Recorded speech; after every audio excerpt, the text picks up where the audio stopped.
chairman. Bakit hindi ka mag-imbestiga?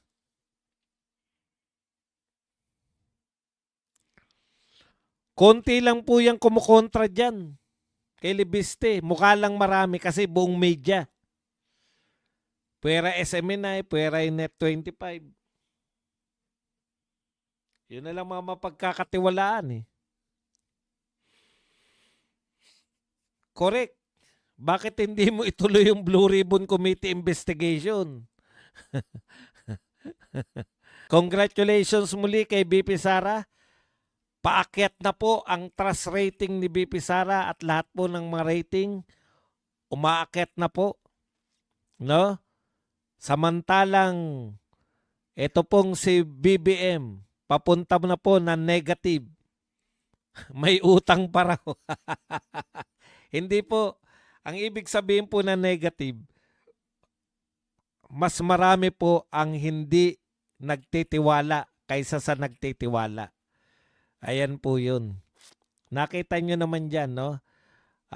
Mas malaki ang ang hindi nagtitiwala kasi nagtitiwala sa kanya kay BBM ay 38%. Pero ang hindi nagtitiwala 41%. Kaya po naging negative 3. O yan po paliwanag natin dyan. So tanong-tanong na po. Bakit di ituloy ni Lacson ng BRC? Correct. Mas marami pa rin humanga sa katapangan ni Libiste kaysa kumukontra sa kanya. Tamang-tama po kayo dyan. Alam nyo po, pag tong trend na to nagpatuloy, zero talaga sa Mindanao yung mga tao eh. Ang pinakamababa po, kaya po lugi po tayo sa mga rally. Kasi ang malaki pong puwersa ni BP Sara, nasa Mindanao at Visayas po. Alagwang-alagwa siya sa Mindanao at Visayas. Dito po, sa Luzon, NCR, positive pa rin po si BP Sara. Talagang ang galing po ni BP Sara. Lahat na po, buong Pilipinas, positive po si BP Sara. Si BBM po, sa Balance Luzon lang po positive. Sa Metro, sa NCR, Visayas at Mindanao, negative po lahat. Ganun po kalupit. Isa pang Lacson na yan. Daming sinabing may mga anomalya pero walang name dropping. Correct. Kasi po, kaya niya sinasabi yun. Ilan yung sinabi niyang contractor? Ang dami, di ba? Oh. Para po madiskaril yun po yun eh. Ang trabaho ni Lacson, madiskaril yung nagaganap na investigasyon sa Blue Ribbon. Di naman po talaga mag-expose eh. Ang taas na rating ni BBM yung maraming di siya pinagkakatiwalaan. Correct. Mas marami yung walang tiwala sa kanya. Kaya lahat po ng sasabihin niya ngayon, wala na eh. Nagising na yung mga Makabayan Black.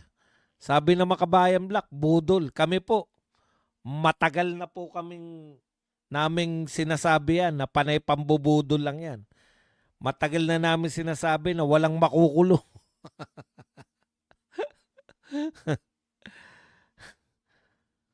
Gusto rin kasi ng insertion ni Lacson.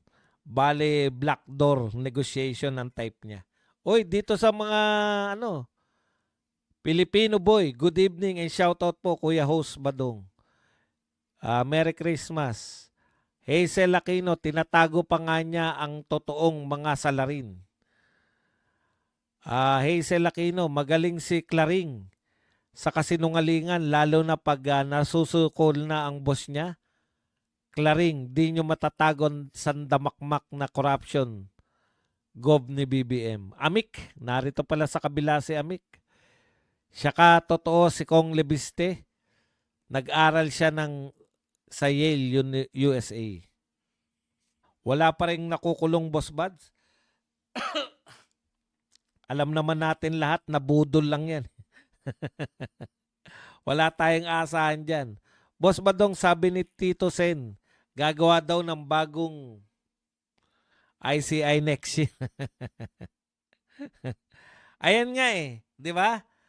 Ang problema, yung yung pagnanakaw sa pagnanakaw sa flood control, ang nilulutas nila yung ICI. Bakit kung walang kapangyarihan yung ICI, bakit hindi dagdagan at palitan ng pangalan? Imbestigahan nyo lang sa Blue Ribbon. Tito Sen, ang dami mong alam. Merry Christmas, Sir Buds. Greetings from Hong Kong. Merlin Reyes. Wala pa ring nakukulong, Cesar Gabriel. Dennis Vlog, Boss Buds, breaking news. Nalaman si Dilima may insertion. Ang proponent na nag-insert kay Dilima, Jonel Latronida. Walang iya ka. Ibang insertion yun eh. Sir Buds, nakakatawa ang pinapalabas nila ngayon na parte ng pamasko ng Malacanang sa mga bata. Noong 2022 pa yun. Wala pa silang parte ngayon 2025. Nambubudol na naman sila. Sino po ba magtitiwala kay BBM? Puro dakdak. Yan. Mag-ano ka na lang. Vlogs ka na ulit. I-vlogs mo, bakit wala napakulong? Ang hinihintay na nga natin na i-announce niya yung lotto winner. Sabi ni Ted Pailon, lotto winner na raw. Sino pa ba magtitiwala? Yan. Si Juan Bol at Coratong walang silbi sa Senado. Correct. Actually, hindi lang sila walang silbi. Pinigilan pa nila yung gawain ng Senado. Inagaw nila yung liderato. Kayong mga nasa majority, nakakahiya kayo. Yung mga kumampi po kay Tito Soto tsaka kay... Ito po ang masasabi ko lang sa inyo. Sa mga kumampi kay Tito Soto na hinalal siya bilang Senate President at natigil ang kaisa-isang inaasahan sa inyo, wala kaming pakialam sa mga gagawin yung batas. Ang dami nang ang batas, gawa pa kayo ng gawa ng batas. Hindi ko sinasabi huwag kayong gumawa ng batas. Pero unahin nyo to dahil grabe na po to. Ninakawan na tayo ng trilyon-trilyon. Ang solusyon nyo, gumawa ng batas ulit. Hindi nga maipapatupad yung batas na ginawa ng mga nauna pa sa inyo. Trabaho nyo rin naman yun, yung mag-imbestiga. Bakit? Alam nyo po, ibabalik ko lang sa inyo mga senador mayroong bakla na gustong umihi sa CR ng babae. Nag-Senate investigation kayo. Eto, nagnanakaw ng trilyon. Ayaw nyong imbestigahan? Mahiya naman kayo. Hoy, Tito, ICI-in mo mukha mo. PI ka. Sabi ni Sandy Escolano. Boss Buds, si Manny Pacquiao may insertion kahit hindi kandidato. Ang ICI pang-cover, pang-iwas sa katiwalian nasa kapangyarihan. 2 years na lang, Sir Buds, BP ng Presidente ng Pilipinas. Yan, ganyan tayo, di ba? May pag-asa pa tayo kasi nariyan pa si BP Sara Kaya protect BP Sara, protect mga Duterte. Makakaahon din tayo. Merry Christmas po, belated sa inyong lahat. Belated Merry Christmas sa inyong lahat. Ayan. Comment pa po. Dahil kung ayaw nyo na mag-comment, titigilan na titigilan na natin to.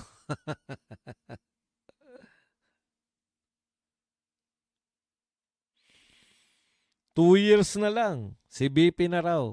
Kayo dito sa Badaratlis, mag-comment kayo. Boss Badong, sabi ni Tito Sen, gagawa ng bagong ICI. Nomar. Hindi 2 years, 1 year and 6 months na lang. Ganun ba? Parang minamadali mo naman, Dennis Vlog.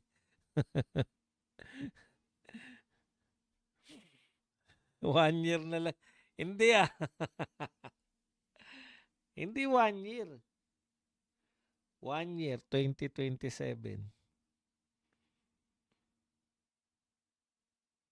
Oo nga, no? Tama, no? Di ba? 2026 na, di ba?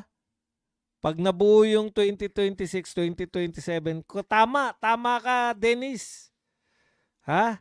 Hindi 2 years, 1 year and 6 months na lang. Tama ba?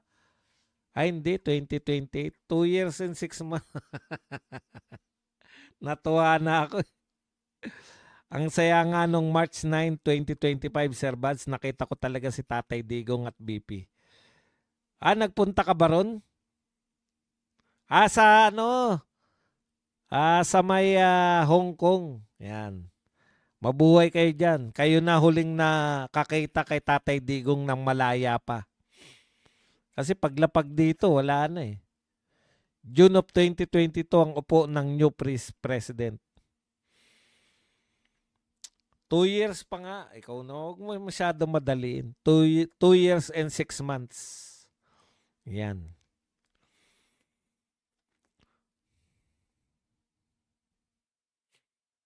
Boss Badong, sabi ni Auntie Claire, kamukha daw ni BP Sara si Chucky.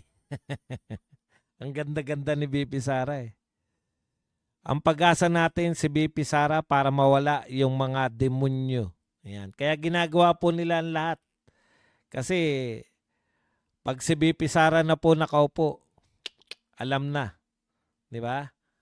Alam na natin ang magaganap dyan.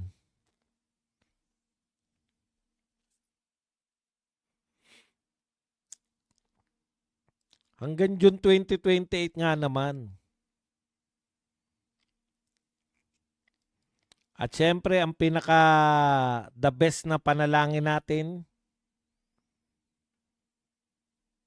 sana matupad ang birthday wish ni Cara David. Mamatay na lahat ng mga korap. Nakita niyo ba yung tubig scandal ng first couple? Hindi ko pa po napapanood yan. Maria Katarman. Merry Christmas, Idol Buds. Mabuhay po kayo. Salamat at andyan palagi kayo, vlogger sa Duterte family. Lalo na kay Tatay Digong. Yan. Pero sana magkatotoo na yung 1 year na lang. Baka makaisip tumalon. Joke. O kaya, sana magkaroon ng overdose. Sana may ma-overdose na addict. Po siya, ayaw umamin eh. Huwag niyo sabihin kayo yan ha. Hindi nga kayo umaamin eh. Sana may ma-overdose na addict, mag-asawang addict. Pero sana magkatotoo 1 year na lang baka. Di ako agad asa na mababago ni BP Sara ang buhay natin sa 2028.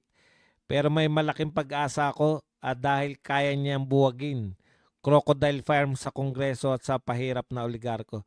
Alam niyo po, hindi naman po, real talk po tayo Hindi naman po natin gusto si BP Sara para baguhin yung buhay natin. Eventually tayo pa rin yan eh.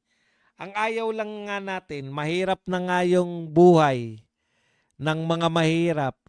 Tapos nakikita natin o nababasa o naririnig o napapanood na ninanakawan tayo ng bilyon-bilyon. Yun po yung gusto nating mawala. Yun po ang trabaho ng isang presidente na kaya natin umaasa kay BP Sara. Hindi po yung para mapaunlad yung buhay natin. Darating po yan eh. 'Di ba? Sabi nga ng marami, kung maraming budget tayo at ninanakaw, imagine niyo kung yung budget niya yun napupunta talaga sa mga proyekto. 'Di ba? Kaya hindi po natin inaasahan si BP Sara na tayo mahirap, magiging mayaman tayo. Hindi po, yung personal natin. Yung talagang yung mawala lang yung mga magnanakaw, yung parehas lang po. Okay. Pati pulis ng Hong Kong di na mapigilan ng mga tao. Labas man at loob. Correct. Ako nasa labas eh. Ang daming tao. Boss, sa 2028, magtandem naman yan si Juan Bol at Coratong na tatakbong presidente at vice kahit matalo sila, senador pa rin sila. Yan ang style nila, dalawa palagi. Tama. Di ba? Pera. Dati naawa ko pag may talunan eh. Ngayon po, utya, hindi na. Ha? Lalo na pag mataas yung rating, alam ko na kumita yung mga yan. May kakilala nga akong talunan eh. Pagkatalo, nag-world tour eh. Itago na lang natin sa pangalang Lenny Robredo.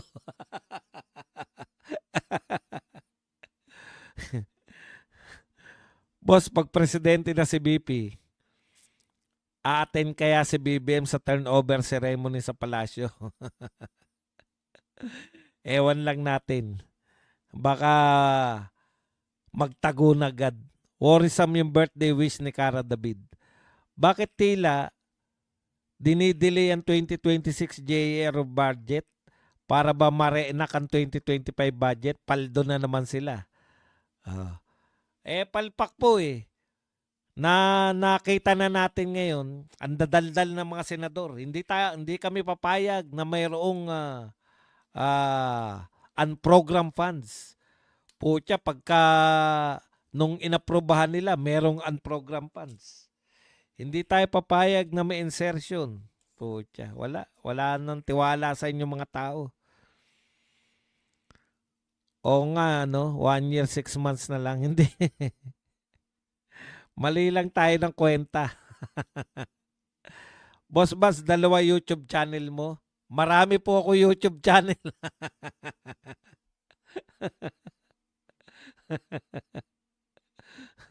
Kala nyo 2 lang yan.